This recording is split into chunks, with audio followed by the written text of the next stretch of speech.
William Shrubsall was valedictorian of his class in Niagara Falls, but he was convicted of beating his mother to death the day before his high school graduation. He also committed violent crimes in Canada and has served time on both sides of the border.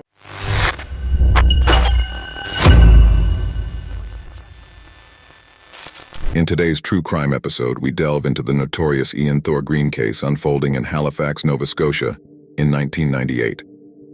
This saga reveals the disturbing intersection of identity and justice within the quiet rhythms of a university. Stay tuned as we unravel the threads of a case that turned academic serenity into a chilling tapestry of mystery and deceit. Halifax, a city known for its vibrant student life and academic aspirations, faced a reality that upended its sense of security. Residing near the university was Thor Green, a figure whose presence would soon cast a long shadow over the town. Thor Green, a pseudonym masking the true identity of William Chandler Shrubsall, harbored a complex and troubled past.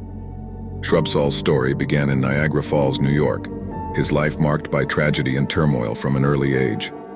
The untimely death of his mother under suspicious circumstances entangled him in a web of legal and emotional battles that would shape his dark trajectory. So who took the life of William's mother?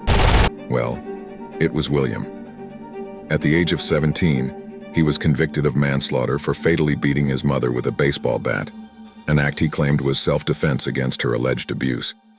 This event marked the onset of a long legal battle, with Shrubsall facing the juvenile justice system and later, an adult prison. Shrubsall's defense centered around his claims of enduring years of physical and psychological abuse from his mother.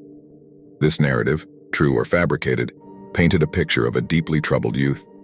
What followed was a string of crimes in New York. In an attempt to escape, Shrubsall disappeared and wrote a suicide note indicating he jumped into the Niagara Falls when he really moved to Canada. Upon arriving at Halifax, Shrubsall sought to reinvent himself to escape the demons of his past. As he was able to slowly establish himself, he rented a room at a fraternity house and faked a student status. He mingled with students and embedded himself in the academic community. Shrubsall's facade began to crumble as his predatory nature emerged. Targeting the unsuspecting, his first crimes were a series of thefts, swiftly escalating to more sinister acts. As his confidence grew, so did the severity of his offenses. Break-ins and burglaries became his trademark, each executed with an efficiency that left the community on edge. But it was the nature of his interactions during these crimes that truly unveiled the depth of his menace. Reports surfaced of unsettling encounters, where Shrubsall's presence left victims feeling an inexplicable chill, a sense of having brushed against something supernatural. His gaze, his posture, the calculated calmness of his actions, all hinted at a man for whom these crimes were not just a means to an end, but a dark indulgence.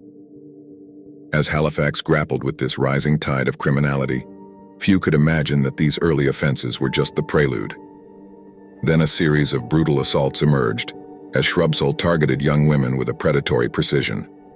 On February 12, 1998, Shrubsall robbed a Halifax sweater store, hitting a store clerk in the face with a baseball bat a dozen times. The clerk was in a coma for 5 days and nearly died. That same month, Shrubsall harassed an ex-girlfriend for 3 weeks, which eventually led to criminal harassment charges.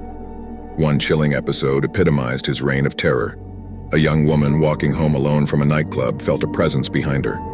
Before she could react, Shrubsall pounced, his attack fierce and unrelenting. The victim's screams pierced the night as the monster assaulted her. Her injuries were so severe that her contact lenses had to be surgically removed. Her cheekbone was fractured, and her lip required 13 stitches. That same year, Ian met a woman at another nightclub and took her home. When she attempted to call a cab and leave, he beat, choked, and assaulted her. 2 senior fraternity members woke up due to the racket, and upon checking out his room, Shrubsall fled. William eventually came back and was arrested. He identified himself as 19-year-old Thor Green, but the police did not believe his story for lack of paperwork. When the police searched his place, they found IDs and personal effects of 2 previous victims. Interrogators questioned all his stories and found no records to support them, leading them to realize that Green was an alias. The police finally issued an international plea through the media, and he was identified by New York State Police. The relentless pursuit of justice finally caught up with William Shrubsall. The trial that followed was complex but swift. with Shrubsall facing numerous charges for his crimes. The evidence against him was overwhelming, leading to his conviction on multiple counts. Today, Ian remains a prisoner, his name synonymous with one of the darkest chapters in Halifax's history. Thank you for watching. Drop your thoughts on this chilling story in the comments below. And don't forget to subscribe to our channel for more daily true crime stories.